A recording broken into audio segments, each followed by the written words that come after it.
علامہ اقبال علیہ رحمہ فرماتے ہیں کہ میں گھر آیا اور ہمارے گھر کے سامنے ایک سائل کھڑا تھا۔ سائل چوں قضائے مبرم ہے، جس طرح قضائے مبرم ہوتی ہے، ٹلتی نہیں ہے، اس طرح وہ ٹلنے والا ہی نہیں تھا۔ میں نے اس کو لا کہا کہ بابا چلا جا، معاف کر، لیکن وہ ضد کر کے گھر کے دروازے کے اوپر کھڑا تھا۔ میں لاؤبالی کی عمر تھی تو سکول سے آیا تھا، میرے ہاتھ میں چھوٹی سی چھڑی تھی، تو میں نے اس کے کاسے کے اوپر ماری تو وہ کاسا ٹوٹ کے گر گیا اور اس کے اندر جو سارے دن کی ریزگاری جمع کی تھی وہ بھی بکھر گئی۔ تو کہتے ہیں کہ وہ ریزگاری اکٹھی کرنے لگا اور میرے والد شیخ نور محمد اندر سے کہیں دیکھ رہے تھے تو وہ باہر آئے۔ انہوں نے وہ ریزگاری اکٹھی کر کے اس کو دی اور اس کو اور پیسے دیے اور اس سے معذرت کی اور اس کو رخصت کیا اور مجھے بازو سے پکڑ کے اندر لے گئے۔ اقبال کہتے ہیں میں نے ساری زندگی اپنے والد گرامی کو یوں بلک بلک کے روتے نہیں دیکھا تھا۔ میرے والد نے مجھے بٹھا لیا اور کہنے لگے کہ اقبال، اگر قیامت کے دن رسول اللہ نے پوچھ لیا کہ تیرا بیٹا فقیروں کے کاسے توڑتا تھا تو بتا میں حضور کو جواب کیا دوں گا؟ تو کہتے ہیں کہ بس وہی لمحہ میری تربیت کا تھا۔ بلکہ اقبال پھر ساری زندگی کہا کرتے تھے نام تو از پدر آموختم، حضور آپ کا نام، آپ کی محبت میں نے اپنے باپ سے سیکھی۔ یعنی حضور کا سامنا کیسے کروں گا؟ اور پھر یہ اقبال کے کلام میں آخر تک یہ چیز آتی ہے کہ کیسے حضور کا سامنا ہو۔ تو غنی از ہر دو عالم من فقیر، روز محشر عذرہائے من پذیر، گر تمی بینی حسابم ناگزیر، از نگاہ مصطفیٰ پنہا بغیر۔ اقبال بھی پھر آخر میں دعا کرتے ہوئے اللہ کی بارگاہ میں عرض گزار ہوتا ہے، مالک تو غنی ہے، میں تیرا فقیر بندہ ہوں، تو مجھے یوں ہی معاف کر دے، میرا حساب نہ لینا، لیکن اگر میرا حساب لینا بڑا ضروری بھی ہوا تو یہ مہربانی کرنا حضور کے سامنے نہ لینا، میں حضور کو کیا منہ دکھاؤں۔ تو یہ فکر ملی کہاں سے؟ یہ باپ کی تربیت سے، یہ ماں کی آغوش سے۔ تو یہ ماں باپ کی ذمہ داری ہے کہ بیٹا جب کسی کا دل توڑے، جب کسی سے زیادتی کرے تو باپ وہیں اس کا راستہ روکے۔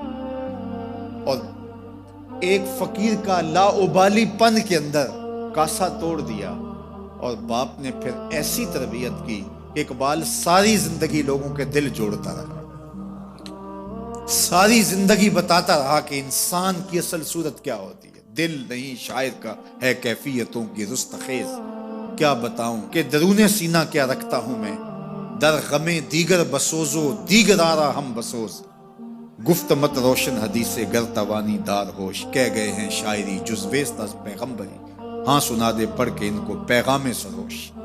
وہ کہتا ہے دوسروں کے غم میں جلنا اور پھر اس غم کو جہان میں پھیلا دینا، اسی کا نام شاعری ہے۔ پھر اقبال نے وکری شاعری کی، شاعر تو اور بھی ہیں، لیکن اقبال کہتا ہے شاعری از مثنوی مقصود نیست، بت فروشی بت گری مقصود نیست، کشتائے انداز ملا جامیم، نظم و نثر او علاج خامیم۔